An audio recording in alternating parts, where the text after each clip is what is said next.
পুরুষ সঙ্গবদ্ধ হচ্ছেন। বিষয়টি আপনারা কিভাবে দেখবেন জানি না, কিন্তু খোঁজ নিয়ে দেখা গেছে অনেক বাসাতেই অনেক পুরুষ নারী কর্তৃক নির্যাতিত হচ্ছেন। যে সমস্ত নারীরা তাদের স্বামীকে অর্থাৎ পুরুষকে নির্যাতন করছেন তারা কি একটি কথা জানেন? কথাটি হলো, আল্লাহর পরে যদি কাউকে সেজদা করার আদেশ দেওয়া হতো তাহলে কিন্তু স্ত্রীকে আদেশ দেওয়া হতো তার স্বামীকে সেজদা করার জন্য।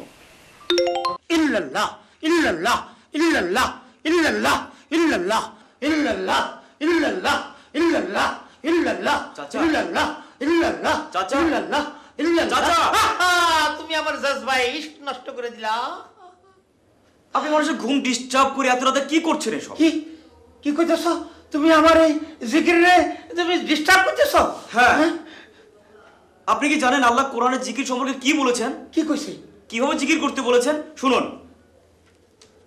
আল্লাহ তাআলা সূরা মুলকের মধ্যে বলেছেন, ইন্নাল্লাযীনা ইয়াখশাউনা রাব্বাহুম বিল গায়বি লাহুম মাগফিরাতুন ওয়া আজরুন কাবীর ওয়া আসিররু কাওলাকুম আও ইজহারু বিহি ইন্নাহু আলীমুম বিযাতিস সুদূর আলা ইয়ালামু মান খালাক ওয়া হুয়াল লাতীফুল খাবীর।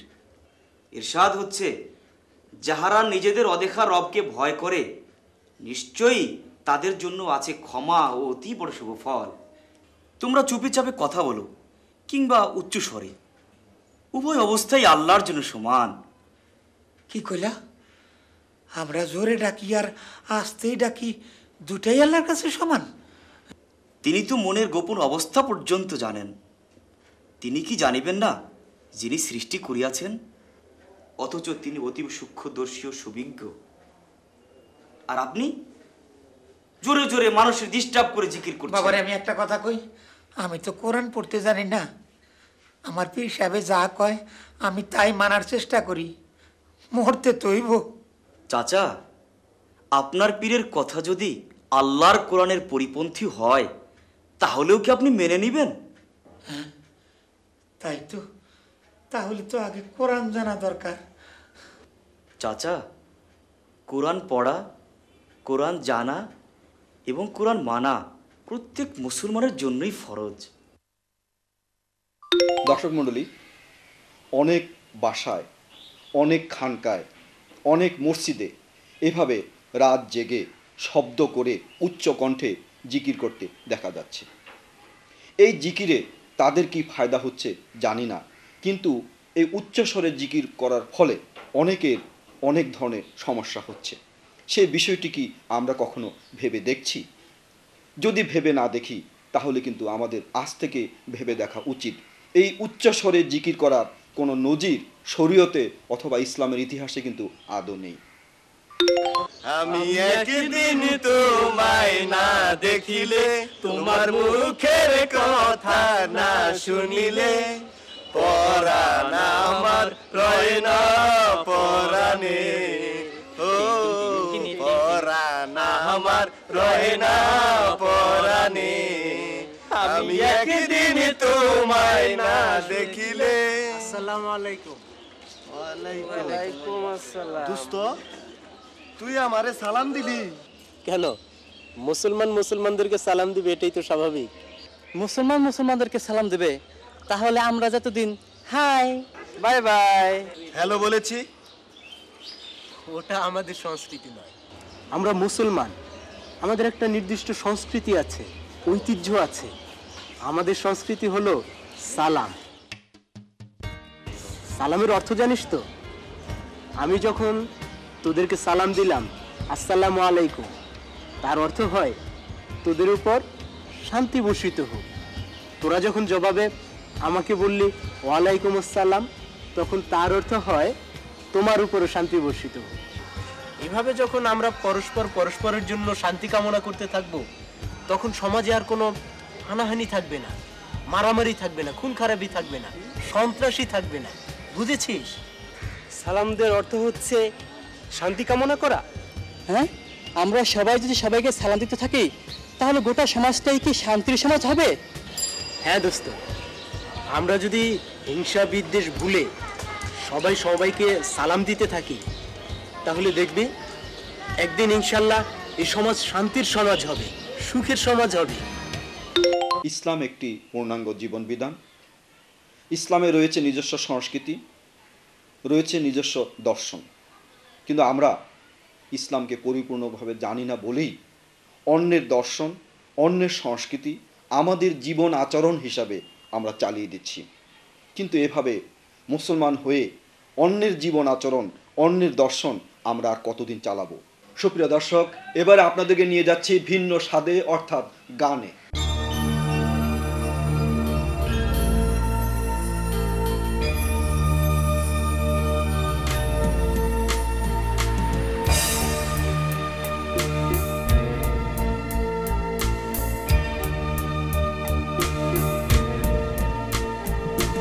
তোমার দয়া আছে খোদা, জানি সকল দিকে, মাগরিবে মাশরিকে, মাগরিবে মাশরিকে। তোমার দয়া আছে খোদা, জানি সকল দিকে, মাগরিবে মাশরিকে, মাগরিবে মাশরিকে।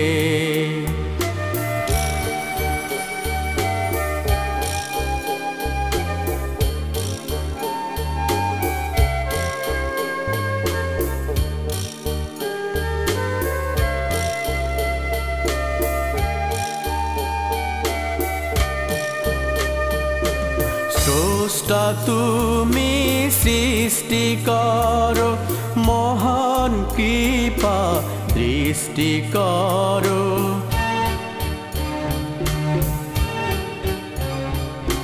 স্রষ্টা তুমি সৃষ্টি করো, মহান কৃপা দৃষ্টি করো। দাও সাজিয়ে আলোর ফুলে আকাশ পৃথিবীকে, মাগরিবে মাশরিকে, মাগরিবে মাশরিকে।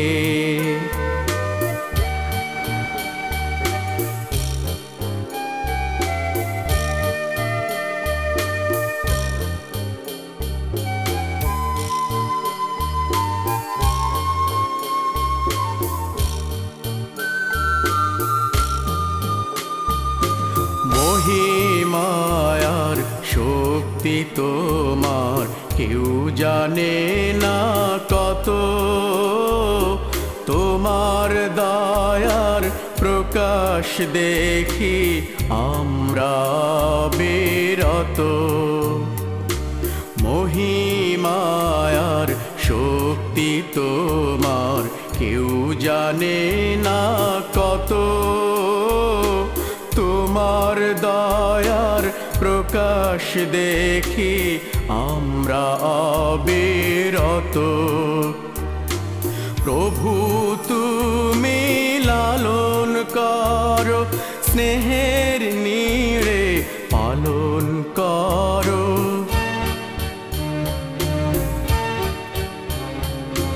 প্রভু তুমি লালন করো, স্নেহের নীড়ে পালন করো। ফুল পাখি আর পতঙ্গ কীট সকল প্রাণীকে, মাগরিবে মাশরিকে, মাগরিবে মাশরিকে। তোমার দয়া আছে খোদা, জানি সকল দিকে, মাগরিবে মাশরিকে, মাগরিবে মাশরিকে। তোমার দয়া দাও ছড়িয়ে আকাশ পৃথিবীকে, মাগরিবে মাশরিকে, মাগরিবে মাশরিকে। তোমার দয়া আছে খোদা, জানি সকল দিকে, মাগরিবে মাশরিকে, মাগরিবে মাশরিকে, মাগরিবে মাশরিকে। আচ্ছা ইমাম সাহেব, আজকে আপনি মসজিদে বললেন যে মুরতাদের শাস্তি হচ্ছে মৃত্যুদণ্ড। এই মুরতাদটা কি? মুরতাদ আরবি শব্দ, এর অর্থ হচ্ছে ফিরে যাওয়া। ইসলাম ধর্ম গ্রহণ করার পর যদি কেউ ইসলাম ধর্ম থেকে ফিরে যায়, ইসলাম ধর্ম ত্যাগ করে, তাহলে তাকে মুরতাদ বলা হয়। আর মুরতাদের শাস্তি হচ্ছে মৃত্যুদণ্ড। তার অর্থ হচ্ছে যে ইসলাম গ্রহণ করার পরে তা পরিত্যাগ করার সুযোগ নাই। জি, ইসলাম গ্রহণ করার পর ইসলাম পরিত্যাগ করার সুযোগ কারো নেই। সুপ্রিয় দর্শক, এরই সাথে শেষ হলো আমাদের আজকের পরকালের পাঠশালা। ইনশাআল্লাহ আবার আপনাদের সাথে মিলিত হব এটিএন বাংলার এই পরকালের পাঠশালায়। সে পর্যন্ত আপনারা সকলে সুস্থ থাকুন, সুন্দর থাকুন, ভালো থাকুন, এই প্রত্যাশায় আজকের মতো আপনাদের সকলের কাছ থেকে বিদায় নিচ্ছি। আমি শাহ আলম নূর। আল্লাহ হাফেজ।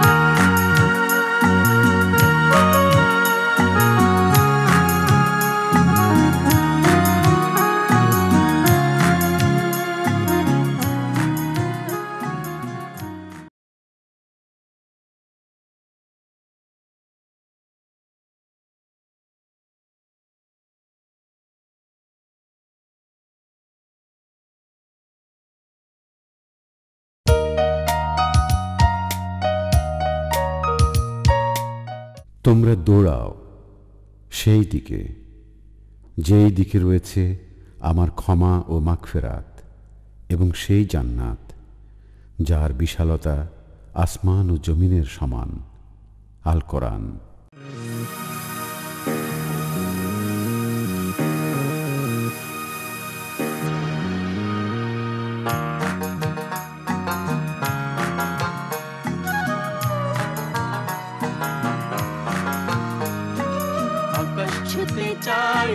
মনটা রঙিন দোলায় দুলছে যে জীবনটা, একবারও কি একটু ভেবে দেখলাম দুনিয়াটা পরকালের পাঠশালা।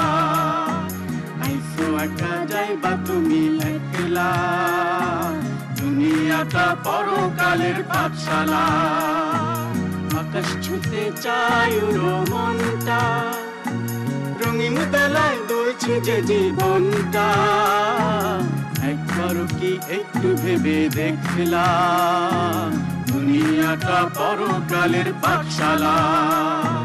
দুনিয়াটা পরকালের পাঠশালা, দুনিয়াটা পরকালের পাঠশালা।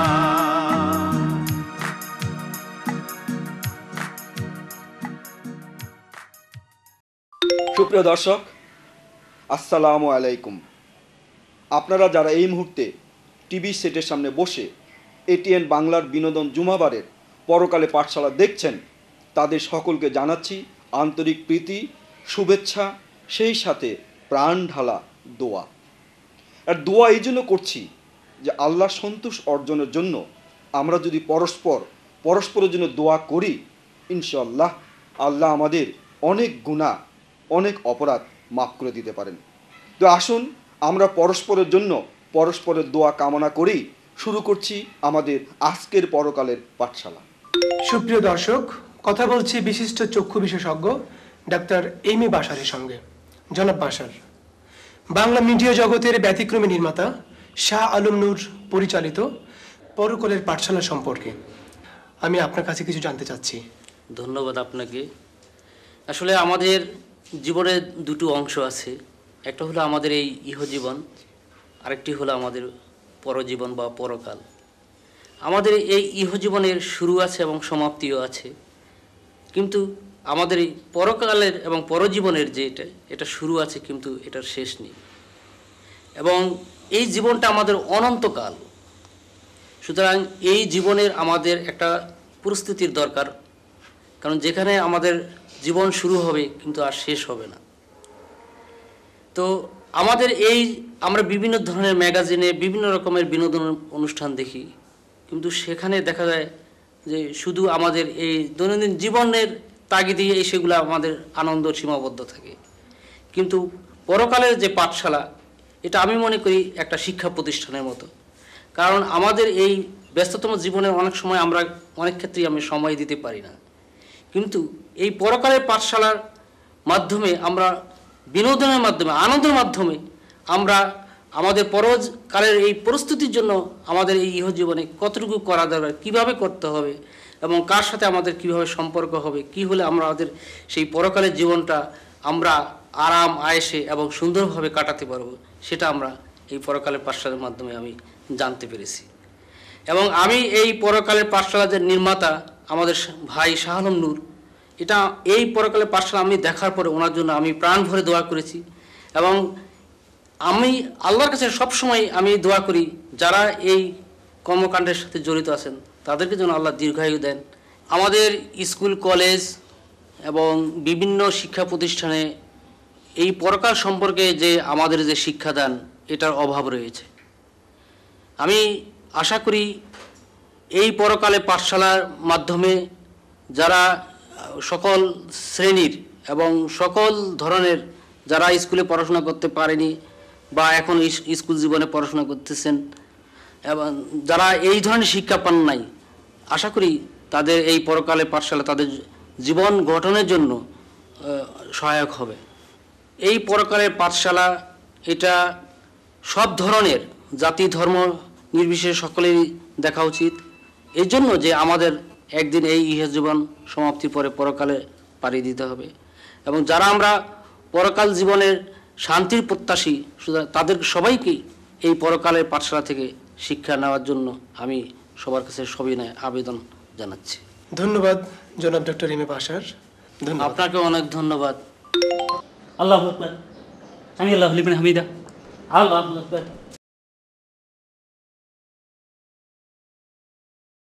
সুবহানাল্লাহ, সুবহানাল্লাহ, সুবহানাল্লাহ, আল্লাহু আকবার। আসসালামু আলাইকুম রাহমাতুল্লাহ, আসসালামু আলাইকুম রাহমাতুল্লাহ। চাচা, তুমি কি নামাজ পড়লা নাকি ওই কাওয়ার গোসল দিলা? কি কইলি? আমি কাওয়ার গোসল দিছি? আমি তো নামাজই পড়ছি। রাগ কইরো না চাচা, তুমি সিজদায় যায়া এই কি জানি কইলা, এই কি সোয়াবিন বালা সোয়াবিন বালা সোয়াবিন বালা, কি সোয়াবিন বালা? তুমি কি চাচা ওই সোয়াবিনের এজেন্সি নিতাছো নাকি? না বেটা, আমি কি সোয়াবিন বেলা কইছি? আমি তো কইছি সুবহান রাব্বিয়াল আলা, সুবহান রাব্বিয়াল আলা। চাচা, এই তোমারে তো কিছুদিন আগে আমি কইছিলাম সিজদার সময় যাইয়া শুদ্ধভাবে বলতে হবে এই সুবহান রাব্বিয়াল আলা, সুবহান রাব্বিয়াল আলা। তা না কইয়া তুমি এই তাড়াহুড়া কইরা এই সোয়াবিন বালা সোয়াবিন বালা সোয়াবিন বালা কইলে কি আল্লাহ নামাজ কবুল করব? আমার সন্দেহ হয় চাচা। আল্লাহ বলছে এই নামাজ খুশু খুশুর সাথে পড়তে। খুশু খুশু মানে বুঝো না? তুমি তো আবার কিছুই বুঝো না। খুশু খুশু মানে হইল বিনয় এবং ভয়ের সাথে নামাজ কায়েম করা, নামাজ আদায় করা। নামাজ পড়লে এই খুশু খুশুর সাথে নামাজ পড়বা। কি কইলি ভাতিজা? নামাজ পড়তে হইব খুশু খুশুর সাথে? দর্শক মণ্ডলী, আমি গ্রাম বাংলায় অনেক জায়গায় ঘুরে নামাজের অনেক রকম দৃশ্য দেখেছি। এমনও দৃশ্য দেখেছি যে মাচার উপরে নামাজ পড়ছে, সালাম ফেরানোর আগেই দেখছে গরু ক্ষেত খাচ্ছে, নামাজের মধ্যে থেকে বলছে এই গরু হইট। এই ধরনের নামাজ কি আল্লাহ আদৌ কবুল করবেন? নামাজ পড়তে হবে খুশু খুজুর সাথে, বিনয়ের সাথে, ভক্তির সাথে, তাহলে হয়তো আমাদের নামাজ আল্লাহ কবুল করবে। ইমাম সাহেব, আমি শুনলাম আপনি নাকি মসজিদ কমিটির নির্দেশ অনুযায়ী ইমামতি করতে চাচ্ছেন না? জি, মসজিদ কমিটি যেসব লোক কোরআন জানে না, কোরআন মানে না, তাদের কথা মতো ইমামতি করতে পারে না। আপনার মতো একজন সৎসাহসী ইমাম পেয়ে আমি সত্যি খুব আনন্দিত।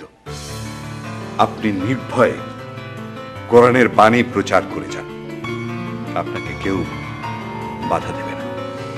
আলহামদুলিল্লাহ, দেশের প্রতিটি মসজিদে যদি আপনার মতো সৎ ও যোগ্য লোক কমিটিতে থাকতো, তাহলে আমাদের মতো ইমামরা পবিত্র কোরআনের বাণী নির্ভয়ে প্রচার করতে পারত। সুপ্রিয় দর্শক, মসজিদ আল্লাহর ঘর। এই আল্লাহর ঘর মসজিদ কমিটিতে যারা থাকবেন তাদেরকে অবশ্যই আল্লাহর খালেস বান্দা হতে হবে। আমরা যেন কখনো কোনো সুদখোর, কোনো ঘুষখোর অথবা সমাজের কোনো লম্পট অথবা কোনো দুর্নীতিপরায়ণ ব্যক্তিকে মসজিদ কমিটির সভাপতি, সেক্রেটারি অথবা মোতাল্লি না করি, সেই বিষয়টি আমাদের এখনই ভেবে দেখা উচিত। কারণ এই কমিটি দ্বারা কোনো ইমাম সত্যিকার অর্থে কোরআনের প্রচার করতে পারবেন না, নামাজের সঠিক হক আদায় করতে পারবেন না। বিষয়টি আমরা যেন মসজিদ কমিটি নির্বাচনের আগে অবশ্যই ভেবে দেখি।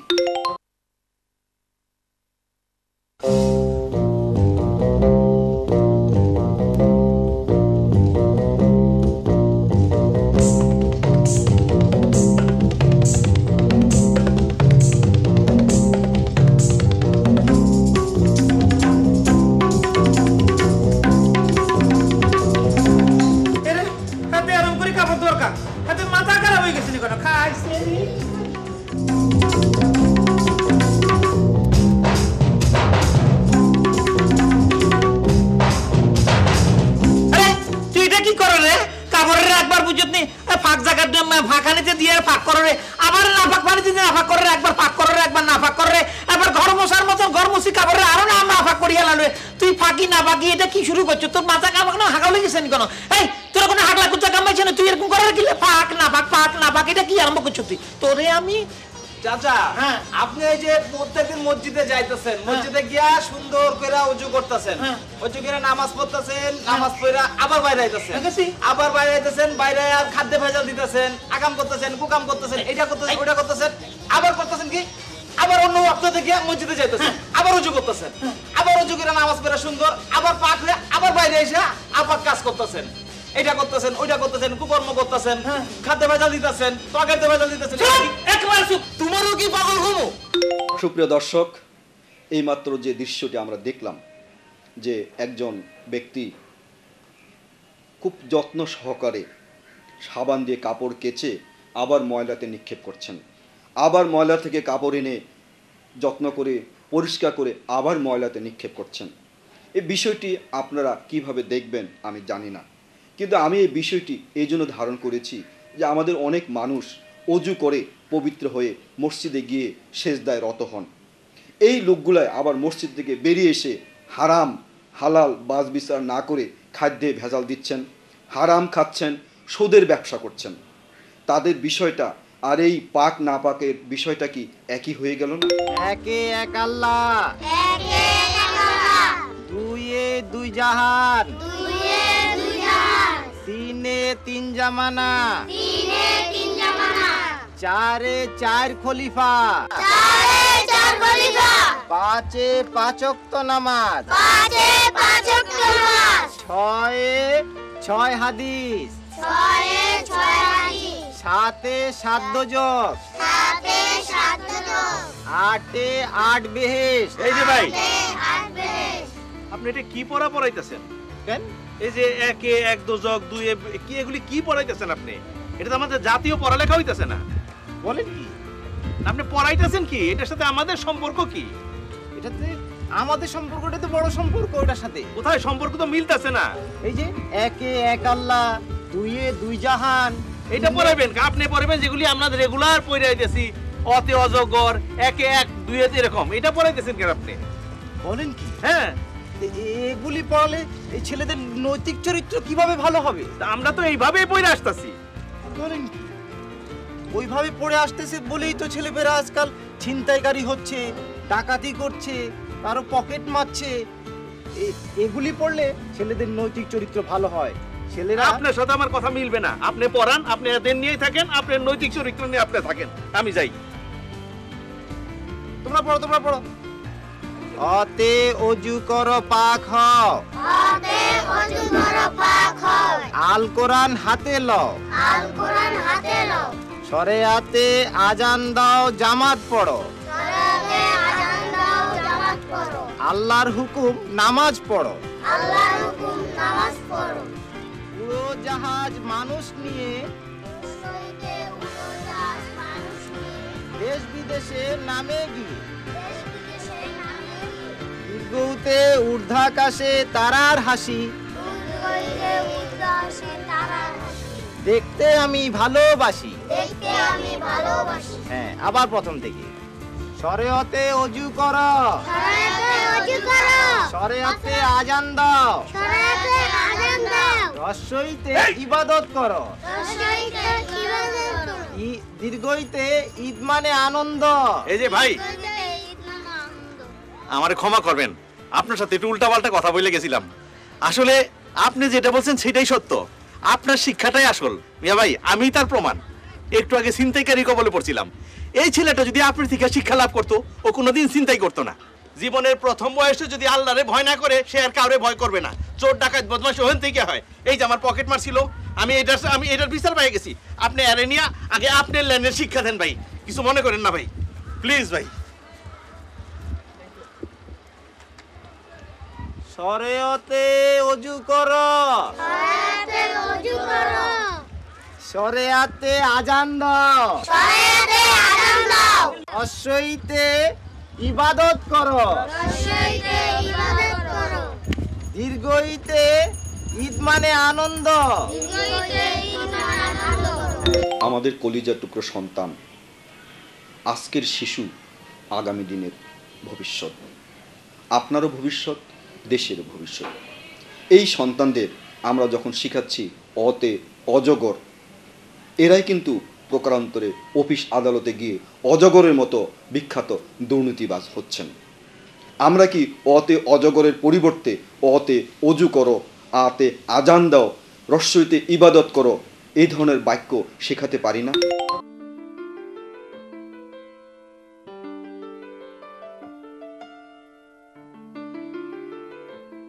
আসসালামু আলাইকুম। ওয়ালাইকুম আসসালাম। কেমন আছে তোমার মা? আমরা তো হুজুর ভালো আছে, এখন মোটামুটি সুস্থ আলহামদুলিল্লাহ। আপনার দেয়া টাকার জন্য আজ আম্মা সুস্থ হয়েছেন। সব উনার ইচ্ছা। আপনি যদি আমাকে ঋণটা না দিতেন হুজুর, তাহলে হয়তো আমার আম্মাকে সুস্থ করতে পারতাম না। হুজুর, আমার তো অনেক ঘুরলাম, চাকরির তো কোনো সন্ধান করতে পারলাম না।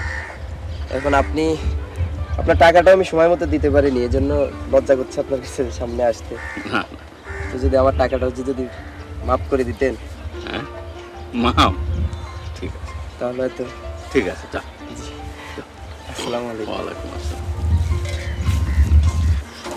আসসালামু আলাইকুম। ওয়ালাইকুম আসসালাম। হুজুর কেমন আছেন? ভালো, কেমন আছেন তুমি? ভালো আছি আল্লাহর রহমতে। আলহামদুলিল্লাহ। হুজুর, আমি একটা সমস্যা পড়ে আছি হুজুর। কি সমস্যা?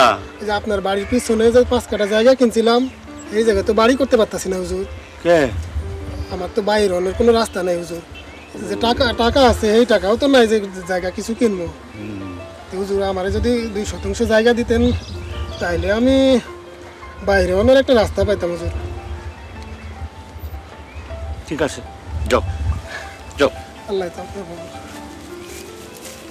মামা 2% জায়গা তুমি ছেড়ে দিলা? দিলাম। কেন? না, বললাম যে 2% তো কম না মামা। আরে অনেক জায়গা তুমি এমনি দিয়ে দিলা। একটা লোক এত বড় বিপদে পড়ছে, জায়গা কিনে সে রাস্তায় বের হতে পারে না। আসসালামু আলাইকুম। ওয়ালাইকুম আসসালাম। তোমার বিদেশ হয়ে গেছে? ঠিক তা হইতে পারলো না তো। কি তো? আমি তো যাকে টাকা দিয়েছিলাম সে তো মার দিয়ে দিল, লস খেয়ে গেলাম। সে তো প্রতারণা করলো, এখন আমি অসহায় অবস্থায় মানে একেবারে বুঝছি, নিঃসহায় অবস্থায় পড়ে গেছি। আমি তোমার বিশ্বাস করে টাকা দিছি, তুমিও তারে বিশ্বাস করে টাকা দিছো। তুমি তো আমার টাকা কিছু করো না, এটা আমি জানি যে সে টাকা নিচ্ছে। এখন তো আমি একদম নিরুপায়, কি করব ভেবে পাচ্ছি না। ঠিক আছে, আমিও এই টাকার প্রতি কোনো দাবি রাখলাম। আল্লাহ আপনার মঙ্গল করুক। আলহামদুলিল্লাহ, আল্লাহ আপনার মঙ্গল করুক। যাও। আসসালামু আলাইকুম। আচ্ছা মামা, তুমি যে একে একে সবাই রে মাফ করে দিতেছো, তুমি তুমি কি হাতেম তাই শাস্তাছো? হাতেম তাই বললা কোনো শব্দ নাই, আমরা নিজেরাই হাতেম তাই বানাইতেছি। শোনো, দেওয়ার মালিক উনি, উনার কাছে যদি চাওয়ার মতন চাই তাহলে উনি দিবে, তবে এর জন্য চাই মন। এইগুলা কি, এই যে জমি সম্পত্তি এক সেকেন্ডে নিমেষ করে দিব। যদি মন তোমার ঠিক না থাকে, আল্লাহ যদি বান্দারে দিতে পারে তো বান্দা হয়ে বান্দার কেন দিব না? বান্দার উপকারে আসো। তুমি তো জায়গায় জায়গায় নানান ভেদাল করো, কইরো না ঘুরা ফুইরা দেখো, হিসাব করে দেখবা ওই যে 3.5 হাত যে বলে কবর, ওইটাই আসল জায়গা। দর্শক মণ্ডলী, এই জমিনে আমরা যারা বসবাস করছি তারা অতীতে ছিলাম না, ভবিষ্যতে থাকব না। আমাদের যেতে হবে অনন্ত পরকালে। আমাদেরকে উচিত নয় এই জমিনে যতক্ষণ আমরা বসবাস করছি ততক্ষণ আমাদের অন্য ভাইকে সহায়তা করা, অন্য ভাইয়ের পাশে দাঁড়ানো। আপনারা সবাই ভালো থাকুন, সুস্থ থাকুন, সুন্দর থাকুন, এই কামনা করে আজকের মতো আপনাদের কাছ থেকে বিদায় নিচ্ছি। আমি শাহ আলম নূর। আল্লাহ হাফেজ।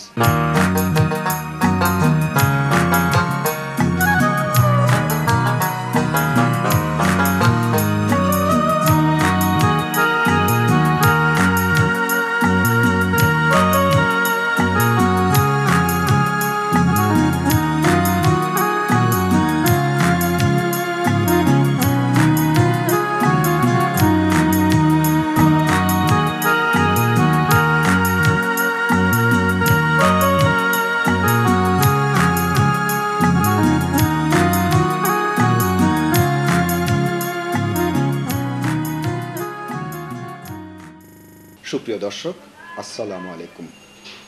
আপনারা ভালো আছেন, সুস্থ আছেন, সুন্দর আছেন, এই বিশ্বাস রেখেই আপনাদের সামনে আবার হাজির হয়েছি আমি শাহ আলম নূর।